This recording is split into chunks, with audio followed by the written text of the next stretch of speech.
Today, I'm going to tell you what to do or how to repair the biryani which has become very dry. First of all, biryani becomes dry because the water we add inside the biryani, that is the rice and the water ratio becomes wrong.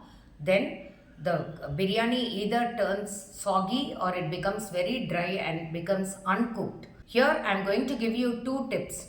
Listen to both of them carefully. Apart from this, if you have any other doubts, you can leave it in the comment section. Tip number 1.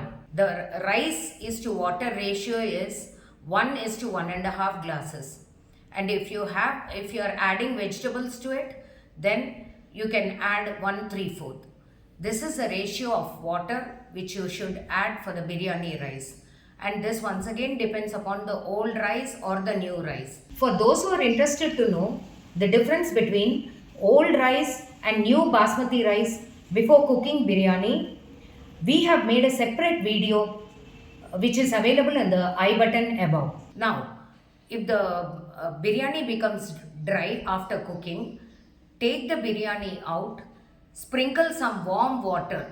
How much of a water is lessened? That is, in case in the place of 1.5, if you have added 1 or 1/4, the remaining quarter of the glass of water, you should just sprinkle that quantity on top of the biryani and then keep pressure cook it in the pressure cooker for 1 whistle.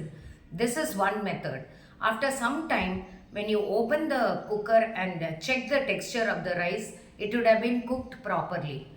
Now, second way, that is tip number 2. In case it is very less hard, then you can mix some yogurt and salt and then mix it nicely in the biryani and then cook it on slow fire in a kadai in the gas stove. You need not use a pressure cooker. Now what happens is, slowly by opening the lid, you can test the texture of the rice which is cooked.